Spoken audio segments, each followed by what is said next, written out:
2023년 4월 12일 전광성교회 수요예배 시작하겠습니다. 사랑과 은혜가 풍성하신 아버지 하나님, 이제 부활을 주일을 지나고 다시 일상으로 돌아와 하나님의 은총을 구합니다. 이 땅을 살아가는 동안 바른 길에서 이탈하지 않고 생명길을 쫓아가는 성도가 되게 하옵소서. 예수님의 이름으로 기원하옵나이다. 아멘. 찬송가 538장 찬양하겠습니다.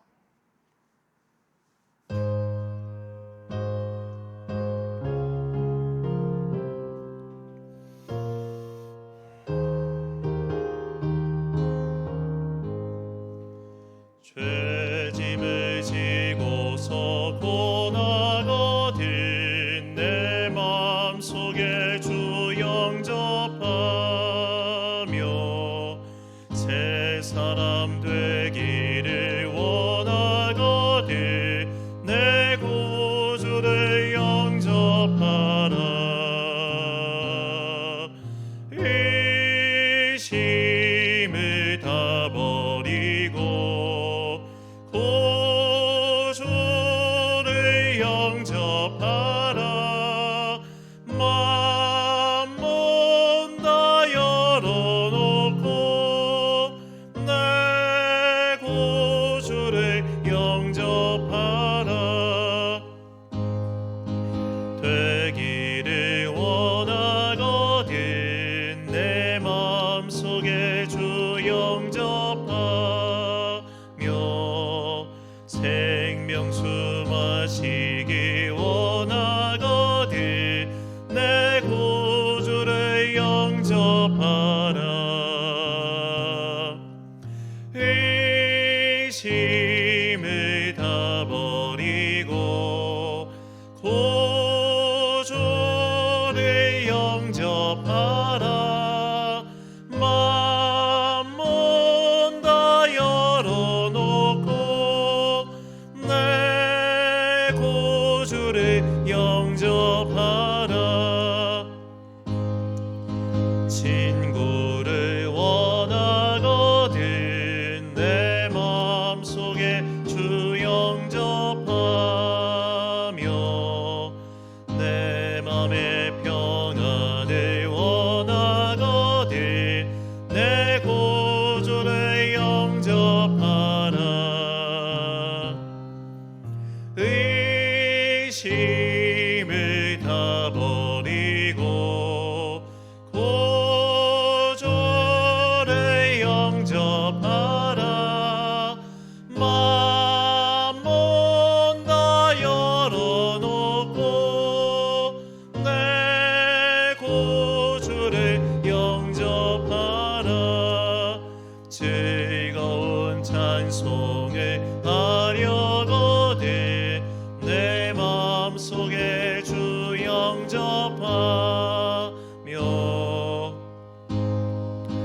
복지에 가려거든 내 구주를 영접하라. 의심을 다 버리고 구주를 영접하라. 맘문 다 열어놓고 내 구주를 영접하라. 아멘. 예배를 위하여 기도하겠습니다. 사랑과 은혜가 풍성하신 아버지 하나님, 봄의 소식과 함께 갑작스런 산불이 소식이 전해들어 온 국민들의 가슴을 쓸어내렸습니다. 이번 산불로 인해 큰 피해를 입은 강릉의 주민들을 주님께서 돌봐주시고 삶의 터전을 잃어버린 사람들, 그리고 심지어 이 화마로 인해 목숨을 잃어버린 사람들, 주님 그들의 영혼을 보살펴 주옵소서. 이 일을 통하여 정말로 무서운 이 지구 온난화의 현실을 우리가 다시 한번 깨닫게 하시고, 지구 온난화를 막을 수 있는 길은 지금부터 당장 우리가 할 수 있는 여러 가지 삶의 실천이라는 것을 잊지 않게 하여 주옵소서. 특별히 우리는 창조 세계의 지킴이로 부르심을 받은 자들이오니 성도로서 또 하나님의 자녀로서 창조 세계의 지킴이로서 자신의 사명을 잘 감당하는 온전한 그리스도인들 되게 하여 주옵소서. 이제 부활주일이 지나고 다시 일상이 시작되었습니다. 일상의 신앙의 여정을 가는 동안 우리의 본질을 잊지 않고 우리가 해야 할 일을 잊지 않고 살아가는 당신의 자녀들 되게 하여 주옵소서. 날마다 온 힘을 다하여 주님과 동행하게 하시고 날마다 나의 삶 속에서 기도의 제목을 잊지 않고 말씀과 더불어 주님의 영과 더불어 살아가는 당신의 자녀들 되게 하여 주옵소서. 일상을 열심히 살아가고 있는 우리 믿음의 다음 세대들을 위하여 다시 한번 기도합니다. 수험생 자녀로부터 외국에서 공부하고 있는 자녀들, 또 홀로 부모와 떨어져서 열심히 사업을 하고 있는 청년들, 모두에게 주님께서 각자의 은사에 맞게 지혜와 능력 더하여 주옵시고, 특별히 고3 수험 청년에게 주님께서 복을 내려주사 이 시간을 통하여 자신의 사명과 인생의 소명을 발견하는 귀한 깨달음과 또 학업의 시간 되게 하여 주옵소서. 주님의 귀한 자녀들이 미래를 향하여 열심히 노력할 때 주님께서 그의 앞날을 열어주시고, 특별히 그들의 삶이 주님의 길 위에서 온전히 설 수 있도록 성령님의 은혜가 더욱더 풍성히 임하게 하여 주옵소서. 참으로 힘들고 어려운 시기를 지내고 있는 이 땅의 모든 교회들 위해 주님께서 은혜를 베풀어 주시고, 각자의 소명이 다하는 그날까지 예배의 자리, 믿음의 자리, 소명의 자리 이탈하지 않고 자신의 사명을 충실히 감당하는 자녀들 되게 하여 주옵소서. 이제 주님의 말씀을 듣습니다. 이 말씀이 우리의 삶을 인도하는 진리의 등대가 되길 간절히 소망하오며, 이 모든 말씀 우리 구주 예수 그리스도의 이름으로 기도드립니다. 아멘.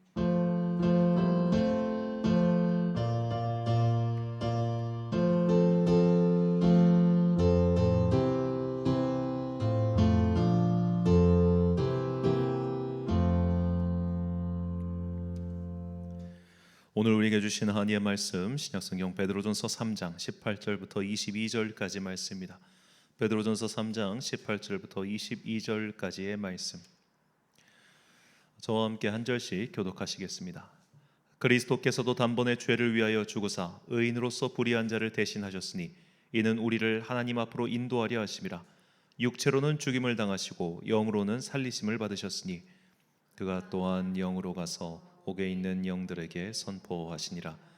그들은 전에 노아의 날 방주를 준비할 동안 하나님이 오래 참고 기다리실 때에 복종하지 아니하던 자들이라. 방주에서 물로 말미암아 구원을 얻은 자가 몇 명뿐이니 겨우 8명이라. 물은 예수 그리스도께서 부활하심으로 말미암아 이제 너희를 구원하는 편이 곧 세례라. 이는 육체의 더러운 것을 제하여 버림이 아니요 하나님을 향한 선한 양심의 간군이라. 함께 읽습니다. 그는 하늘에 오르사 하나님 우편에 계시니 천사들과 권세들과 능력들이 그에게 복종하느니라. 아멘. 성경 난제풀이 80번째 시간 옥에 있는 영들이란 이란 제목으로 하나님의 말씀 선포하겠습니다.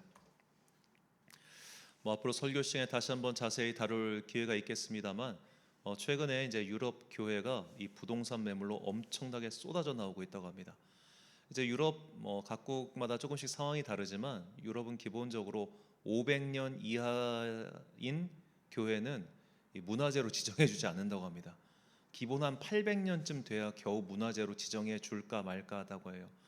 문화재로 지정이 돼야 비로소 국가가 보조금을 지급해서 그 건물을 유지할 수 있는데, 이렇게 국가 보조금을 받지 않고 성도의 헌금만으로 건물을 유지할 수 있는 시대가 이제 완전히 지났다는 거죠. 예를 들어 이 스페인의 굉장히 유명한 성당인 바르셀로나에 있는 이제 파밀리아 그라나다, 그곳 같은 경우도 그곳에서 예배드리는 사람은 제가 가서 봤는데 30명도 안 됩니다. 어마어마하게 큰 성당인데 30명도 예배를 안 드려요. 그냥 관광객들이 내는 기부금으로 그 건물이 유지가 되고 있고, 그걸 이제 카탈루냐 지방이라고 하는데 그곳에 나오는 세금이 그 건물을 짓고 있는 데 쓰고 있는 겁니다. 이제 더 이상 유럽의 교회들은 이제 기독교 국가가 아니게 됐어요. 그런데 이런 탈기독교화 혹은 교회의 매물화가 가장 빠르게 진행되고 있는 나라가 바로 네덜란드입니다. 네덜란드는 또 재밌게도 유럽에 있는 여러 나라들 중에서 가장 빨리 칼뱅의 개혁교회를 제일 먼저 받아들인 나라예요. 그래서 신교라고 하죠. 신교를 가장 먼저 받아들인 나라가 공식적으로 네덜란드입니다. 그런데 네덜란드가 이렇게 탈기독교화가 제일 빨라요. 왜 그럴까요?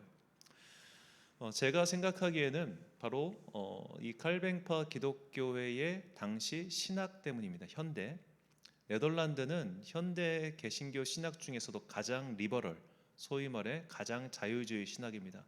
그래서 네덜란드 신학은 가장 먼저 동성애 혼을 인정했고 동성애 목사가 있는 나라예요.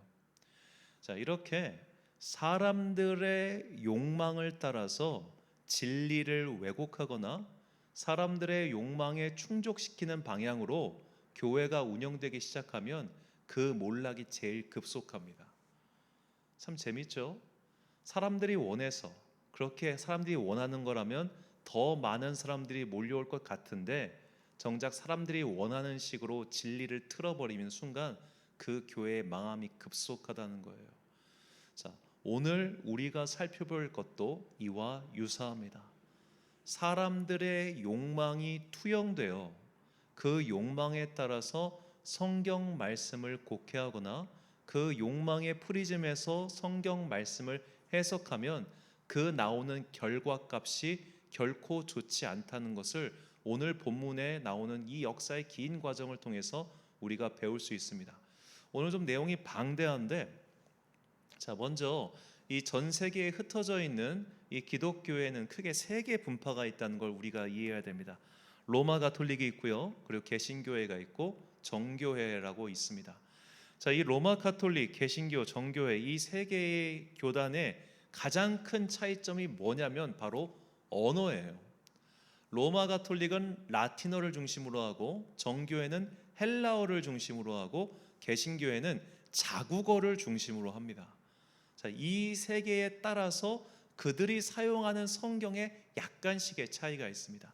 신약 성경은 다르지 않습니다. 신약 성경은 기본적으로 헬라어 신약 성경이 원본이기 때문이에요. 그래서 로마 가톨릭, 정교회, 개신교회 모두 동일한 신약 성경을 사용합니다. 문제는 구약 성경이에요. 자, 당연히 이 헬라어를 사용하는 로마 정교회 같은 경우, 그리스 정교회 같은 경우는 헬라어 구약 성경, 즉 70인역 구약 성경을 사용했습니다. 그런데 이 70인역 구약 성경에는 오늘 개신교의 성경이 가지고 있지 않은 구약의 외경이라고 하는 책들이 있어요. 전부 7권의 책들인데 토비트, 유딧, 지혜서, 집회서, 바룩, 마카베오, 상하권, 이게 외경이라고 합니다. 이 책들이 헬라어 구약 성경에는 포함되어 있었어요. 그리고 이 헬라어 구약 성경을 바탕으로 라틴어 성경을 번역한 가톨릭 교회 역시 이 구약의 외경들을 자신들의 성경 안에 집어넣습니다. 하지만 개신교회는 이거 외경 자체를 인정하지 않고 히브리어 구약 성경을 바탕으로 자신들의 자국어 성경을 번역했기 때문에 이렇게 분파별로 성경이 약간 차이가 있어요.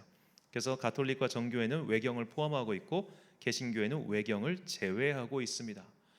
자, 제가 이 외경에 대한 말씀을 오늘 먼저 말씀드린 이유는 오늘 우리가 살펴볼 책은 이 정경도 아니고 외경도 아닌 다른 책, 즉 위경에 대해서 말씀드리고자 하기 위해요.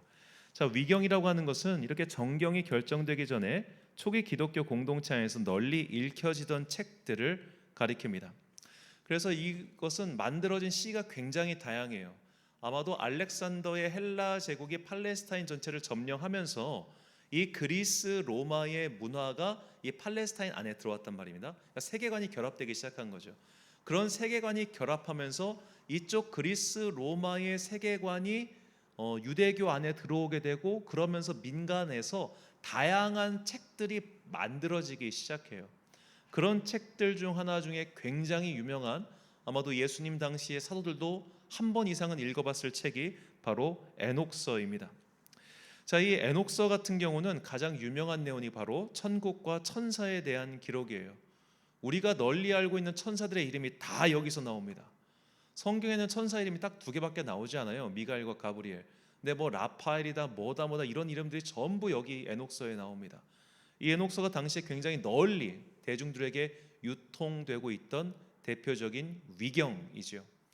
에녹이라는 사람이 500년을 살면서 하나님과 동행하다가 바로 천국으로 갔기 때문에 아마도 신비한 영적인 예언적인 능력을 가진 사람일 것이다. 그래가지고 그가 쓴 예언의 말씀이 에녹서라는 거예요. 대표적인 이제 묵시 문학, 예언 문학 중 하나입니다. 자, 이런 위경 중에 오늘 우리가 이 본문과 관련된 매우 아주 신비한 책이 있는데 그것은 바로 예수님의 제자 중 한 명이었던 니고데모가 쓴 니고데모 복음서예요. 자, 니고데모 복음서는 기원 후 3세기경에 북아프리카 중심으로 널리 퍼져 있던 복음서인데 이 내용이 그렇습니다. 니고데모가 아리마대 요셉과 더불어서 본디오 빌라도를 전도했다는 내용이에요. 자, 그래서 이 에티오피아를 중심으로 발달했던 콥틱 기독교회 같은 경우는 본디오 빌라도가 순교자라고 그렇게 가르칩니다. 본디오 빌라도가 이 니고데모의 전도를 받아서 그가 예수 그리스도를 나의 주님으로 영접하고 나중에 순교했다고 하는 거예요. 역사적 사실이 밝혀진 바가 아니기 때문에 그것을 긍부정을 할 수는 없습니다만 중요한 것은 이런 위경의 내용들을 당시 대중들이 굉장히 많이 알고 있었다는 거예요. 그래서 이 위경을 보면 베드로 행전이 따로 있고 베드로 복음서가 있고 그 유명한 도마 복음서 같은 경우 다 여기 있습니다. 도마 행전도 있어요. 그래서 그 도마 행전을 보면 도마가 인도 첸나이에서 이제 7개의 창에 찔려 숨지게 되는데 그 창에 찔리기까지 과정을 다 이렇게 했던 도마 행전이라고 하는 책도 있어요. 그러니까 어떻게 보면 기독교의 세계관을 되게 좀 풍성하게 만들어주는 것 같지만 사실은 이 위경의 내용을 잘 살펴보면 그 당시에 그리스 로마 세계관과 기타 민속 신앙이 다 짬뽕된 혼합된 형태로 드러나고 있다는 겁니다. 그런데 이 니고데모 복음서가 오늘 본문과 연결돼서 되게 중요한 것은 바로 이 옥에 있는 영들에게 예수님께서 복음을 전하신 내용이 바로 이 니고데모 복음서에 나와요. 제가 읽어드리겠습니다. 니고데모 복음서 마지막 장에 나온 내용입니다. 예수가 손을 뻗어 나의 모습에 따라 창조되었으나 금지된 나무의 열매로 단죄되어 악마들과 죽음의 지배를 받는 모든 성인들이여 나에게 오시오. 지상의 왕인 악마 그리고 죽음이 정복되었으니 이제는 내 십자가 나무의 힘으로 생명을 누리시오라고 말했다. 예수가 아담의 손을 잡았고 모든 성인들이 서로 손을 잡았다. 아담이 예수의 발 아래 엎드려 울었고 겸손하고 낮은 목소리로 주님을 찬미했다. 성인들도 마찬가지로 발 아래 엎드려 구세주를 찬미했다. 주님이 아담과 모든 성인들 위에 십자가 성호를 그어 주었다. 그리고 손을 잡고 지옥으로부터 위로 올라갔다. 자, 이 니고데모 복음서 전체를 보면 이 굉장히 중요한 단서가 나오는데 바로 지옥을 다스리는 왕이 있고 사탄이 따로 있습니다. 그래서 이제 이 앞장의 내용을 보면 사탄이 지옥의 왕을 찾아가가지고 이 지옥의 왕 지금 큰일 났어. 무슨 큰일이 났는데 내가 실수로 하나님의 아들 예수라는 자를 죽였어. 그런데 그 영이 곧 일로 올 거야. 너 못 오게 막아야 된다 하니까 야 이 자식아 왜 쓸데없는 짓을 해가지고 이 지옥에 난리를 일으켜? 네가 일을 다 망쳤어. 이렇게 둘이 서로 막 옥신각신 싸워요. 그리고 예수님의 영이 지옥문 앞에 도착하자 그 지옥에 있었던 아담을 비롯한 하박국도 나오고 그런 그 구약에 나온 성인들이 막 소리를 쳐요. 다윗도 거기 있어요. 막 소리를 외치며 문을 여시오, 문을 여시오, 마당의 왕이 들어오시오. 이렇게 문을 이렇게 딱 여니까 이제 그때 예수님께서 오셔가지고 그 지옥에 있었던 구약에 나오는 위인들을 데리고 다시 천국으로 가시는 장면이 니고데모 복음서에 나옵니다. 자, 이 복음서에 나온 내용에 대해서 우리가 되게 중요한 것을 얻을 수 있는 것은 바로 그 당시 사람들이 가지고 있었던 사후 세계관이에요. 사후 세계관.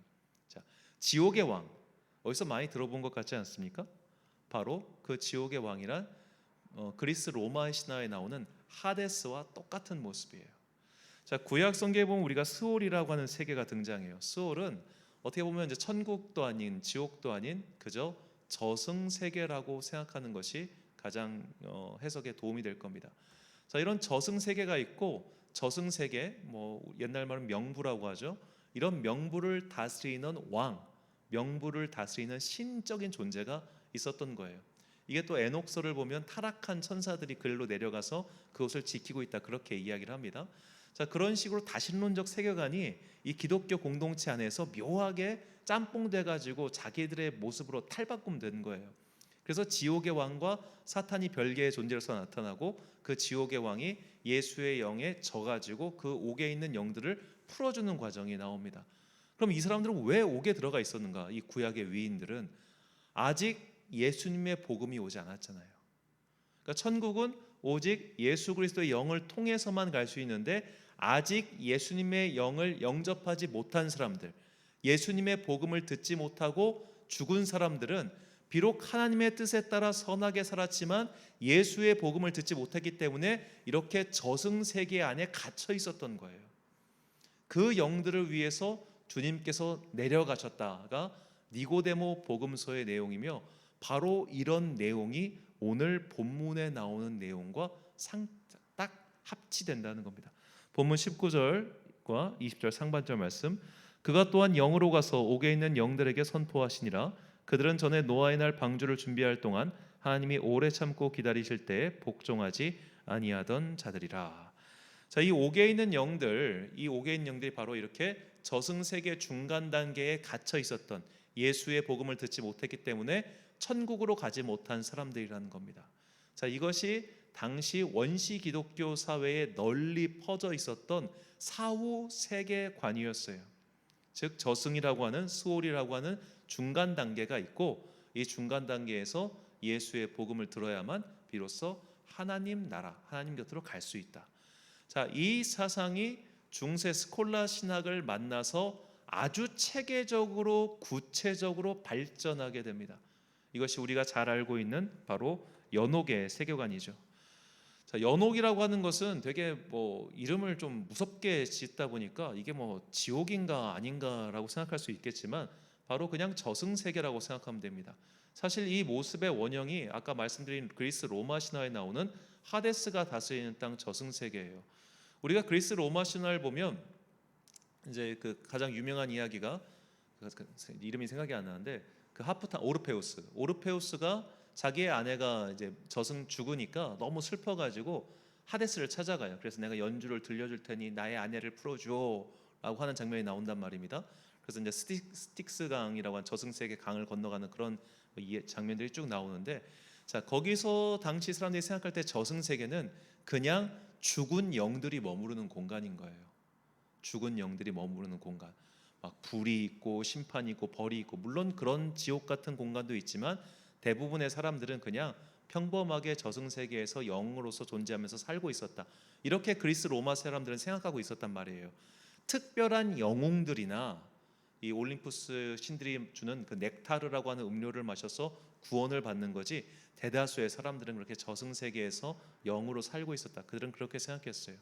이것이 저승세계관이었고, 이것이 그대로 어떻게 보면 연옥으로 좀 더 구체화되는 겁니다. 이렇게 연옥의 세계관을 딱 만들어 놓고 나니까 오늘 본문에 있는 영들이 바로 이런 연옥에 머물러 있는 영들이다라고 이제 가톨릭 세계관에서 완전히 구축이 된 것이죠. 자, 이렇게 연옥의 설립 배경에서는 또 다른 아주 중요한 질문이 있습니다. 이것은 구원론에 대한 질문인데, 우리 믿지 않았던 자들에 대한 구원에 대한 우리 흔한 질문이 있어요. 예를 들어 그리스도의 복음을 듣지 못한 선한 사람들은 죽어서 어디로 갑니까? 태어나자마자 죽은 영아들은 어디로 갑니까? 라는 질문을 누구나 하지 않겠습니까? 보통 청소년들 대상으로 이렇게 구원론에 대해서, 천국과 지옥에 대해서 말하다 보면 애들이 꼭 질문하는 것 중 하나가, 그럼 예수님의 복음을 듣지 못한 세종대왕과 이순신 장군은 지금 지옥에 있나요? 아우, 민족의 성웅인데. 이런 질문 정말 많이 합니다. 자, 이런 질문을 우리나라 애들만 하는 게 아니라 옛날 사람들 다 했던 거예요. 예수님께서 아직도 태어나시기도 전에 있었던 그 그리스 로마의 역사에 나오는 위대한 영웅들, 위대한 철학자들, 위대한 시인들은 다 지옥 갔냐? 이 질문을 기독교 복음가들에게 하니까, 대중들이 하니까, 이 기독교 복음가들이 어떻게 대답했냐면은 이런 식으로, 이들은 아직 옥에 있다. 이들은 저승세계, 곧 연옥이라고 하는 세계 속에 있다. 그러니 그들이 그 연옥에서 자신의 죄값을 다 치르고 나면 하나님께서 그들을 천국으로 불러 올리키신다. 이렇게 가르친 겁니다. 그러니까 연옥에는 이렇게 두 가지 배경이 있었던 거예요. 첫 번째로는 이것은 그리스 로마의 세계관과의 결합이었고, 두 번째로 이런 구원에 관련된 질문을 답하기 위한 장치였던 셈입니다. 자, 이렇게 연옥의 세계관이 탄생하고 나서 이 탄생의 배경에 아까 말씀드린 것처럼 대중의 욕망이 결합되어 있었던 거죠. 그들이 친숙하게 알고 있었던 그리스 로마 세계관의 사후 세계와, 그리고 이 여러 가지 자신들이 가지고 있는 구원에 대한 질문에 대해서 답하기 위한 세계관, 이 두 가지가 결합돼서 성경에 오늘 본문 이 옥이라는 한 글자밖에 나오지 않는 이것을 가지고 연옥이라고 하는 세회관을 창조해냈던 거예요. 자, 이렇게 연옥이라고 하는 세회관을 만들어 놓고 나니까 그 다음부터는 교회도 좋고 대중들도 좋아하는 결과물이 나옵니다. 자, 이 연옥이라고 하는 중간 단계가 생기기 시작하면서 죽자마자 내 행위에 따라 바로 천국과 지옥이 결정되는 것이 아니라 연옥이라고 하는 일종의 정거장이 생긴 셈인 거예요. 정거장. 이 연옥이라고 하는 정거장은 예를 들어 이제 가톨릭에서는 종부 세례, 종부 성사라고 해서 죽기 직전에 자신의 마지막 죄를 사에게 다 고백하고 죄 사함을 받아야만 온전한 모습으로 천국에 갈 수 있는데, 종부 성사를 하지 못했거나 혹은 세례를 받고 나서도 여러 가지 죄를 지었거나 기타 등등 이런 사람들이 연옥이라고 하는 중간 정거장에 가서 죄를 사함받는 과정이 또 필요했던 거예요. 그러다 보니까 우리가 솔직히 저도 죄 많이 짓고 살거든요. 자신할 수 없잖아요. 내 구원을 자신할 수가 없는 거예요. 불안하고 떨리고. 그래서 아마도 나도 연옥에 갈 것 같아. 근데 연옥에서 너무 고통을 안 받았으면 좋겠어. 혹은 연옥에 머무는 기간이 좀 짧았으면 좋겠어. 이런 성도들의 내밀한 욕망에 교회가 응답해요. 그거 좋은 방법이 있어. 교황 나에게는 너희의 죄를 용서할 수 있는 권한이 있거든. 내가 천국문을 열면 열리는 거고 닫으면 닫히는 거야. 그러니까 내가 이 기간을 짧게 해줄게. 그렇게 해서 만들어진 게 그 유명한 면벌부입니다. 면벌부. 그러니까 벌을 면하여 주는 증서라는 거예요. 그렇게 해서 이런 면벌부를 팔기 시작합니다. 성도에게 팔고 또 교회는 그 수익을 올렸어요. 양쪽의 이득이었죠. 면벌부는 연옥에 갇힌 자들의 기간을 단축시켰고 또 내가 연옥에 가더라도 그 시간을 단축해주는 기능이 있었던 겁니다. 예를 들어 내 부모가 제대로 믿지 않고 죽은 것 같아요. 특히 중세 시대에는 고리대금 업자들, 이 고리대금 업자들은 천국에 갈 수 없다고 그렇게 가르쳤었는데 그들은 돈이 많았단 말이에요. 그들의 돈을 좀 갖고 싶어. 그래가지고 교회에서 이런 연옥의 교리를 묘하게 말해가지고 당신 부친이 평생 돈만 벌기다 죽었잖아요. 그렇죠? 그런데 면벌부를 사면은 그 기간이 단축될 거예요. 그래가지고 만들어진 성당이 상당히 많습니다. 그러니까 사실 오늘날 로마 가톨릭 교회가 돈이 되게 많거든요. 부동산이 어마어마합니다. 우리나라 서강대학교도 예수의 대학교 아닙니까? 자, 그 우리나라 성묘병원이 얼마나 많아요.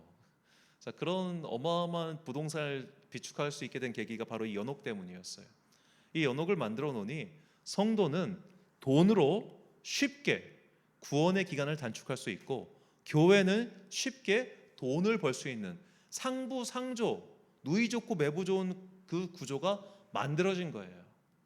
자, 탐욕에서, 욕망에서, 자기 생각에서, 자기의 배경에서 시작한 이 이상한 성경 해석이 결국 연옥과 멸벌부라는 결과를 낳았고 그 결과 교회도 타락하고 사실 성도도 함께 타락한 거예요. 이런 괴상한 결과가 만들어지게 된 것입니다. 그래서 이 중세 신학에 대해서 정통했던 종교개혁자 장 깔뱅은 이런 그리스 로마 시대의 배경 때문에 혹은 사람들이 가지고 있었던 이런 통념 때문에 성경 해석이 괴이해지는 것을 알고 성경 해석의 원칙을 다음과 같이 제시해요. 바로 성경은 성경으로 해석하라는 관점입니다. 즉 성경을 읽을 때 내가 이 본문이 막혀요. 이 본문이 좀 어려워. 그러면 다른 본문을 통해서 이 본문의 의미를 파악하라는 겁니다. 제가 쓰는 방법 같은 경우는 그 성경의 본문이 막힐 때 그 본문 안에는 여러 단어들이 있을 거예요. 그 단어를 비교 검색해요. 이 단어가 어느 본문에서 어떻게 나오고 어느 본문에서 어떻게 나오는구나. 이것을 가능하면 우리말, 원어 다 비교 분석해가지고 그 의미를 파악해서 저는 그 본문을 해석하는 그런 방법을 사용하고 있습니다. 이런 식으로 성경의 본문은 본문 안에서 해결을 봐라. 이것이 개혁자들의 성경 해석 원칙이었습니다. 그런데 이런 원칙을 적용해도 오늘 본문은 다른 비교할 수 있는 본문이 없어요. 딱 여기서 끝입니다. 예수님께서 옥으로 내려가셨다는 이야기가 여기밖에 나오질 않아요. 아까 말씀드린 것처럼 그런 그리스 로마 세계관 그리고 성경의 위경 등을 사용하면 이 본문의 의미를 쉽게 해석할 수 있겠지만 여기서 또 다른 문제가 발생하죠. 왜냐하면 이것은 이미 잘못된 것을 가지고 정당한 것을 해석하는 것이기 때문에 해석의 근거 자체가 빈약해질 수밖에 없는 겁니다. 그래서 이 보수적인, 가장 보수적인 성경 해석을 하는 이제 주석서를 보면은 이 본문 말씀을 해석할 때 예수님께서 아직 예수님 이전에 있었던, 예수님께서 오시기 이전에 하나님을 믿었던 의로운 사람들, 그러나 아직 온전한 복음을 듣지 못한 그들을 위해서 옥에 내려가셔서 복음을 전파하셨다, 그렇게 이야기를 합니다. 근데 이 말도 문제가 있어요. 그것은 옥이라고 하는 저승세계의 어떤 중간 단계를 이미 인정하기 때문에 그런 해석을 하는 거거든요. 결국 이 본문 말씀은 어떻게 해석해도 해석이 안 되는 겁니다. 아무리 해도 연옥이라고 하는 이 중간 체제를 인정하지 않는 한 이 본문은 해석이 안 되는 본문이에요. 그러면 어떻게 해야 됩니까? 정답은 해석을 유보하는 겁니다. 자, 하나님께서 우리에게 이 성경 말씀을 주실 때 이것은 나의 모든 궁금증을 해소시키기 위한 책이 아니라고 했습니다. 이 책은 우리가 구원에 이르기 위한 충분한 지혜가 있는 책이에요. 거듭해서 말씀드리지만 성경은 우리의 사후세계에 대해서 별로 관심이 없습니다. 놀라울 정도로 성경은 천국과 지옥에 대한 묘사가 적습니다. 성경이 우리에게 가르쳐주는 것은 너희가 오늘의 현실을 열심히 살아라예요. 하나님의 뜻에 따라서 어려운 사람들을 돕고 너희 소명을 따라서 열심히 살고 돈을 벌고 그 돈으로 너희가 마음껏 이 땅을 누리면서 동시에 가난한 자들을 도와주라. 이것이 하나님께서 우리에게 가르쳐주신 말씀입니다. 오늘 우리가 새벽에 신명기 14장을 읽었는데 신명기 말씀을 봐도 그런 게 나오죠. 자, 하나님께서 지정하신 성소가 멀리 있어요. 왜냐하면 성막은 하나밖에 없으니까 멀리 있으면은 저 멀리 사는 사람들이 몇백 킬로미터를 양과 염소를 끌고 와가지고 거기서 제사 드리려면 너무 힘들 거 아닙니까? 그러니까 너희가 성막에 다 와가지고 그냥 돈으로 사라고. 그 말이 나와요. 돈으로 사라. 그리고 그걸 사가지고 너희 가족과 함께 마음껏 먹으라. 양이든 염소가 됐든 뭐가 됐든 사서 먹어. 여러분, 이게 하나님의 뜻입니다. 하나님께서는 우리가 막 고생 해가지고 막 뭐 고난을 했고 막 소와 양을 끌고 가면서 이것이 나의 고난의 행군이다, 이것이 나의 믿음이다, 이런 거 안 바라시고 본질을 바라시는 거예요. 너희가 이 땅을 사는 동안 행복하게, 이 땅을 사는 동안 평안하게, 그것을 위해서 내가 너에게 율법을 준다, 이것 아닙니까? 자, 하나님의 율법은 이렇게 단순하고 현실적이면서 동시에 미래지향적입니다. 하나님의 복음은 우리가 알지도 못하고 또 알 수도 없는 그 사후 세계를 집중하며 살라, 그렇게 이야기하는 게 아니에요. 너희가 이 땅을 열심히 살면 그 결과값은 내가 책임을 질 터이니 너희는 나를 믿고 따라오면 돼, 이겁니다. 성경에는 오늘 본문 외에도 우리가 다 해석할 수 없는 그런 말씀들이 굉장히 많습니다. 우리가 그런 것들을 어떻게든 막 자기가 막 생각대로 해석하고 싶고 이해하고 싶어 가지고 궁리하는 사람들이 대부분 다 이단과 사이비에 빠지게 되는 거예요. 그래서 사도 바울은 자신의 제자 디모데에게 이렇게 말합니다. 디모데전서 6장 20절과 21절 말씀. 디모데야, 망령되고 헛된 말과 거짓된 지식의 반론을 피함으로 내게 부탁한 것을 지키라. 이것을 따르는 사람들이 있어 믿음에서 벗어났느니라. 은혜가 너희와 함께 있을지어다. 아멘. 유대교 신비주의든 각종 위경의 내용이든 이런 것들을 근거로 이단과 사이비가 활동하고 있습니다.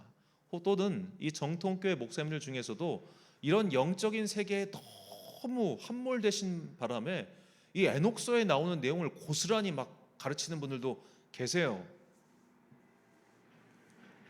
물론 그것을 이용하면 요한계시록이 조금 더 쉽게 해석되는 건 있습니다. 그런데 왜 그걸 그렇게 해야 되나요? 그런 분들은 계속 계시록 설교만 해요. 아니 왜 66권 중에 그 한 권만 그렇게, 더군다나 그것도 분야가 정해져 있어. 앞에 보는 교회 내용분은 해석 안 하고 그냥 마지막 천년 왕국만 이렇게 해석하신단 말이에요. 그런 식으로 성경이 만들어져 있지 않은데 왜 우리가 그렇게 보겠습니까? 이것이 다 사람의 욕망과 탐욕과 그런 결과물이라는 겁니다. 우리는 그런 것들을 피해야 됩니다. 망령되고 허탄한 것들입니다. 최근에 이제 목사님들 사이에 관심이 많은 것이 탈신천지 성도들을 어떻게 할 것인가요? 탈신천지. 이제 곧 이만희가 죽을 겁니다. 그 사람이라고 영생 불멸하겠습니까? 곧 죽겠지. 그러면 그 사람들 탈신천지에서 벗어난 사람들이 이제 교회로 아마 돌아올 가능성이 높은데 그들을 어떻게 가르쳐야 될 것인가? 그거를 이제 좀 연구하시는 분들이 계세요. 그래가지고 이제 저도 그 신천지 교재를 다시 한번 좀 읽어봤는데, 사실 읽어보면서 왜 이런 걸 이렇게 좋아할까? 망령되고 허탄한 것들을 사랑하고 그런 것들에서 자꾸만 이상한 것들을 끄집어내고 그런 것들만 추구하려는 경향성, 그런 것들이 남에게 이용당하기 싹 좋고 무엇보다 자신의 영혼을 속이기 가장 좋은 겁니다. 성경은 우리에게 바른 말씀을 가르치고 있습니다. 그것은 우리가 이 현실 속에서 주님의 뜻을 따라 올바로 살아가라는 겁니다. 그 외의 것들에 대해서는 우리가 굳이 궁금해할 필요도 없고, 그런 것들을 궁리한다고 하는 것은 시간 낭비에 불과하죠. 우리는 오히려 공자에게서 바른 신앙인의 모습을 배울 수 있습니다. 사후세계에 대해서 질문하는 제자에게 공자가 이렇게 대답합니다. 야, 산 사람의 일도 내가 제대로 모르겠는데 죽은 사람의 일까지 내가 어떻게 알겠니? 그렇게 대답하죠. 그 말은 뭐겠습니까? 야, 너는 지금 죽음 이후의 세계를 고민할 게 아니라 이 땅에서 똑바로 사는 거나 고민해, 이 얘기죠. 우리 성도들도 그것을 꼭 기억해야겠습니다. 그래서 바울은 우리에게 이렇게 가르칩니다. 로마서 12장 3절 말씀 함께 읽겠습니다. 시작.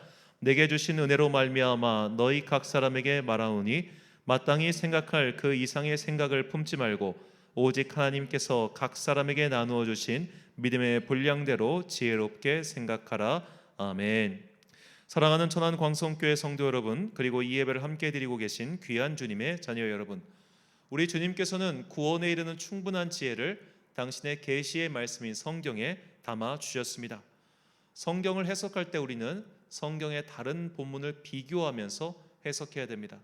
자꾸만 다른 것들, 특별히 신비주의 문학이라든지 교회의 외경이나 위경 같은 것을 사용해서 해석하면 물론 뜻은 통할지 모르겠습니다만 결국 그것이 우리를 어긋난 길로 빠지게 만드는 지름길이 될 수 있습니다.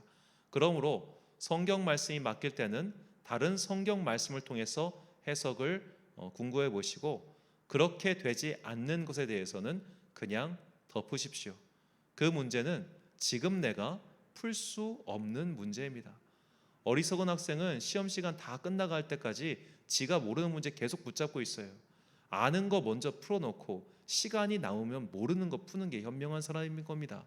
마찬가지로 우리가 이 땅을 살면서 열심히 주님의 뜻을 따라 살고 나서 혹시 그렇게 하고 나서라도 힘이 남는다면 이렇게 어려운 것들, 풀리지 않는 것들을 궁구해 볼 수는 있겠지만 그것은 사실 불필요한 일이죠. 우리가 가지고 있는 모든 궁금증은 마침내 우리가 주님을 배울 때 다 해결된다는 것을 잊지 마시고, 이 땅을 사는 동안 주님께서 나에게 맡기신 그 바른 말씀, 바른 사명을 따라 살아가는 여러분과 제가 되시길 주님의 이름으로 축원합니다. 기도하겠습니다.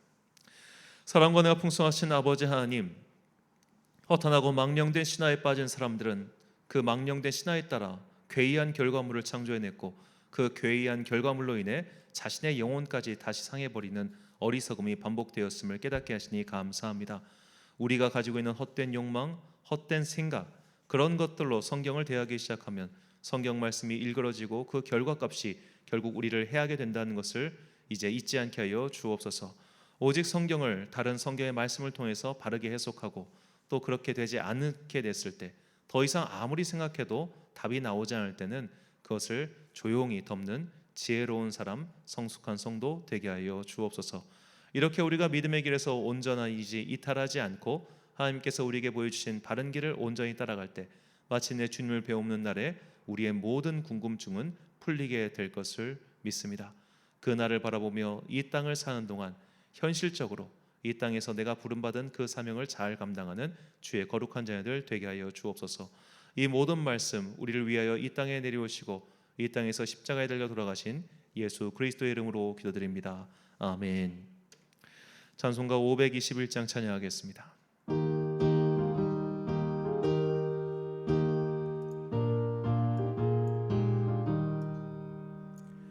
구원으로 인도하는 그 문은 참 좁으며 생명으로 인도하는 그 길은 참 험하니 우리 몸에 지워있는 그 더러운 죄짐을 하나 없이 벗어놓고 힘써서 들어갑시다.